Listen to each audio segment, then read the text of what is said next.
Baik,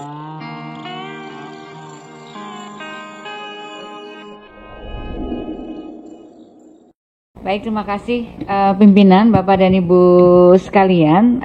Terima kasih pertanyaannya. Tentunya saya dengan Kepala BK dan seluruh jajaran kami tentunya senang untuk bisa berdialog dengan Bapak dan Ibu sekalian. Jadi kami tentunya ingin selalu mengupayakan kalau memang jadwalnya tidak cocok, bahkan saya suka telepon Pak Sekjen, boleh nggak ditunda kadang-kadang supaya kami bisa langsung hadir.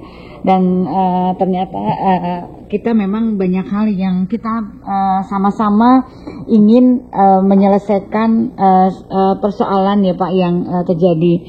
Namun mungkin barangkali sebelum kami juga menyampaikan mengenai persoalan honorer, mungkin kita itu memang yang kita hadapi, yang kami hadapi dari Kementerian Pan-RB sebetulnya adalah bukan hanya masalah tenaga honorer, bukan masalah kaitannya dengan sumber daya manusia aparatur, tetapi saya juga punya tugas yang cukup berat, artinya kita melakukan perbaikan tata kelola pemerintahan.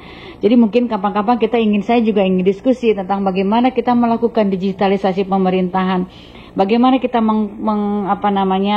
mengkonsolidasikan program-program yang ada di pemerintah daerah agar tidak terjadi silo dan nyambung dengan asa cita Bapak Presiden begitu. Jadi kami memang seperti saya sampaikan tadi dalam paparan tadi, mengapa kami sangat ingin reformasi birokrasi tematik itu betul-betul bisa dijalankan dalam 5 tahun ke depan. Dan tentunya ini tidak bisa berjalan kalau sistem-sistem yang lain tidak dijalankan, seperti bagaimana kita mencari talenta-talenta terbaik untuk birokrasi agar jalannya pemerintahan bisa dilaksanakan. Nah, Bapak Ibu sekalian, tentunya nanti saya akan menyampaikan ini persoalan yang kita hadapi itu kadang-kadang yang kita perlu melihat peta kewenangan yang pengaturan kaitannya dengan masalah penanganan sumber daya manusia aparatur. Mungkin bisa ditayangkan bagaimana peta kewenangan yang ini. Jadi yang tadi Bapak Ibu sampaikan itu ternyata tidak semata-mata menjadi kewenangannya dari Kementerian Pan-RB maupun BKN. Jadi ini adalah kesempatan karena Bapak dan Ibu adalah anggota DPD yang mewakili provinsi.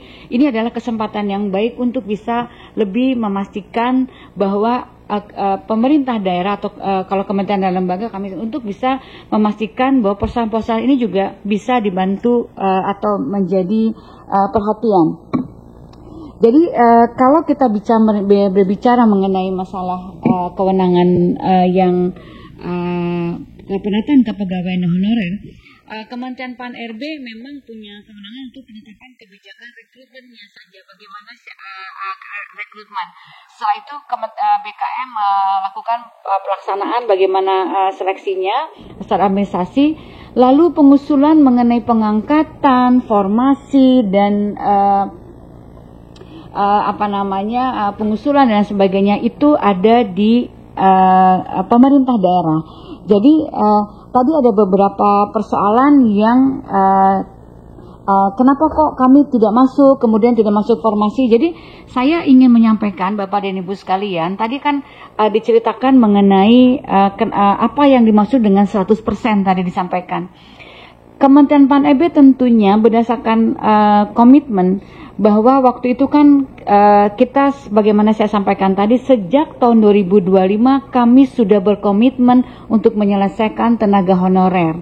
Itu sudah, bahkan kami melarang, kenapa? Supaya tidak menjadi lebih besar lagi. Jadi memang kami menginginkan supaya perekrutan itu betul-betul sesuai dengan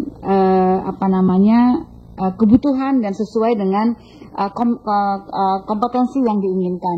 Ini sejak tahun 2025 kami sudah melakukan penataan tenaga non-ASN. Jadi pelarangan itu Bapak dan Ibu bukan pada masa sekarang. Sejak tahun 2025 itu memang sudah ada sejak tahun 2005 itu sudah ada pelarangan. Nah, Dari 1,7 juta itu kemarin yang kami sediakan, makanya ketika kami menyusun tahun Undang-Undang Nomor 20 tahun 2023 itu memang kami diminta untuk menyelesaikan tenaga non-ASN, sehingga kami meminta pemerintah daerah untuk segera memberikan datanya kepada BKN, ya, untuk memastikan berapa jumlah tenaga honorer, begitu. Dan data-data itu diberikan kepada BKN dengan menggunakan SPTJM, Surat Pertanggungjawaban Mutlak. Artinya, kepala daerah bertanggung jawab terhadap data tersebut. Dan juga data tersebut juga divalidasi oleh BPKP. Jadi kalau tadi ada data bodong dan sebagainya, mungkin nanti mesti dicek lagi, Bu, karena itu datanya kami sangat terbuka. Jadi BKN nanti Pak Kepala BKN bisa menyampaikan. Kami sudah menyiapkan rumahnya itu 1,7 juta. Tetapi yang masuk ke kami hanya 1.017.000.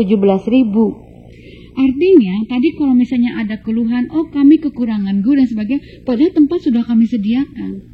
Jadi sebetulnya instansi itu tidak menyampaikan usulan kami sesuai dengan data yang diberikan, padahal tempat sudah kami sediakan. Akhirnya, dan dari situ pun juga banyak yang mengusulkan ke kami untuk tidak jadi. Ada juga beberapa surat instansi yang tidak jadi melakukan pengangkatan, begitu. Jadi Bapak Ibu bisa ada akhirnya kami dengan Menteri Dalam Negeri memanggil semua kepala daerah, bupati dan wali kota untuk kita mengecek lagi mana yang sudah diajukan atau tidak. Saya sebagai contoh misalnya ada salah satu provinsi misalnya dia punya tenaga honorer lebih dari 20.000, tapi dia hanya mengusulkan formasinya itu sekitar 5.000 saja misalnya. Itu ada beberapa yang kami punya datanya. Jadi data di BKN-nya berapa misalnya, tapi yang diusulkan formasinya itu ada berapa kami sudah ada. Ini data secara keseluruhannya Bapak dan Ibu bisa melihat untuk yang daerah itu. Formasi kebutuhannya kan 1.383, tapi usulan yang masuk ke kami itu 714.000. Jadi Bapak Ibu bisa membayangkan bagaimana nanti inilah yang terjadi kalau memang mereka mengatakan bagaimana kami kekurangan buruh, padahal kami sebetulnya sudah menyediakan tempatnya. Begitu ya, jadi itu barangkali Bapak dan Ibu mohon juga kami ini akhirnya kami membuka lagi tahap 2 ini karena memang banyak yang meminta penundaan dan juga banyak juga yang meminta penundaan. Jadi itulah tahap kedua itu kami malah ayo siapa lagi yang memang formasinya kita buka kembali begitu. Nah tapi yang masuk ke kami pun tidak memenuhi angka yang data sebagaimana yang ada di BKN. Jadi sekarang kalau kasusnya nanti R2, R1, R3 itu nanti Kepala BKN akan menyampaikan ini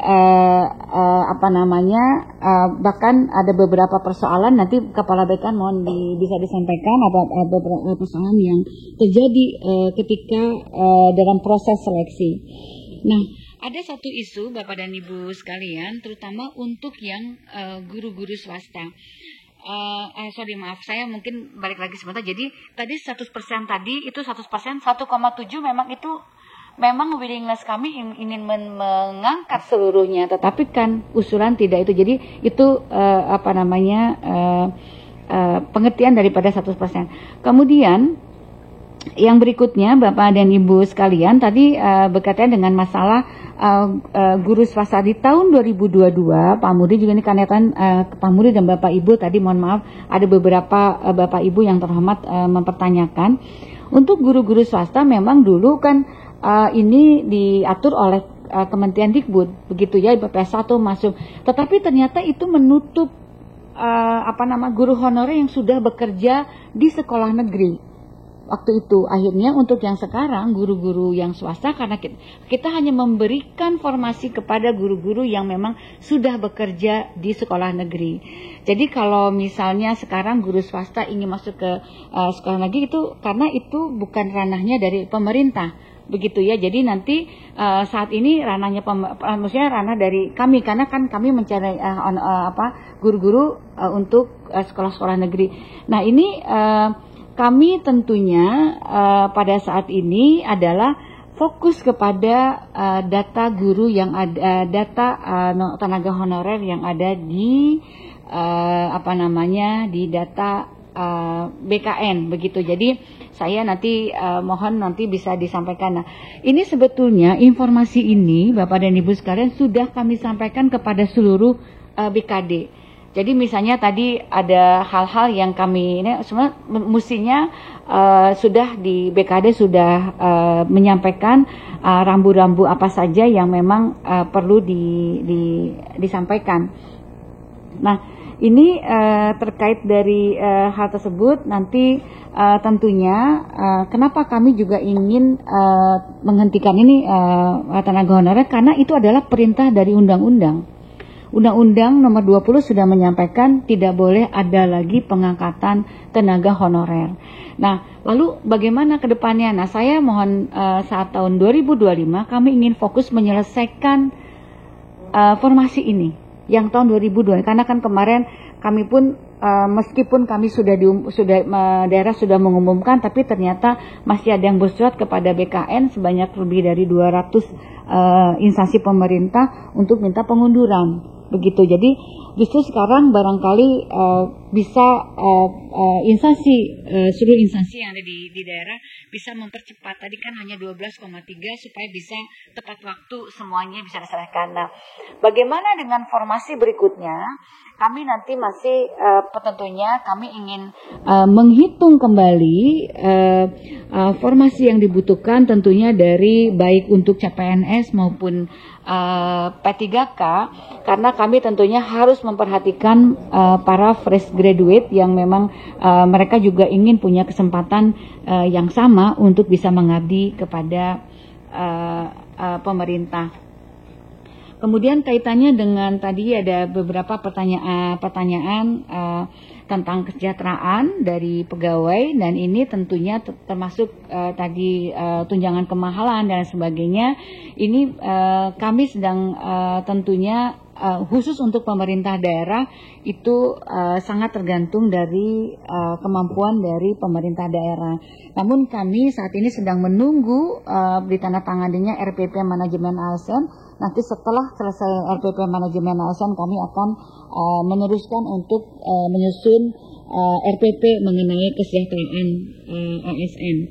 Dan pimpinan tadi terakhir pimpinan tadi mengatakan bahwa ada pembinaan SLP, SLTA. Ini kami juga tentunya ini dengan adanya undang-undang Pemda, saya kemarin bertemu dengan Menteri Dikdasmen Pak. Mungkin juga nanti perlu ada kebijakan juga tentang mengenai sebaran guru, begitu Pak. Karena tentunya mengenai sebaran guru tadi itu kan tidak sepenuhnya ada di Kementerian Pan-RB, karena kalau Kementerian Pan-RB tentunya hanya menyiapkan sesuai dengan kebutuhan daripada instansi dan data yang ada di Dasmen. Jadi menurut saya kalau memang kita ingin menyelesaikan ini, memang tentunya tidak hanya terpaku pada satu instansi. Itulah supaya ada ownership ada di instansi pemerintah. Jadi mungkin nanti kalau memang nanti undang-undang Pemda akan dirikan, mungkin juga ada persoalan-persoalan lain yang perlu disampaikan, termasuk mengenai masalah sebaran guru tadi yang Bapak telah sampaikan. Demikian untuk Bapak dan Ibu. Nanti pimpinan boleh saya potong untuk teknis sedikit? Boleh? Oke. Ya. Terima kasih Pak Pimpinan, terima kasih Bu Menteri. Nah tadi kan ada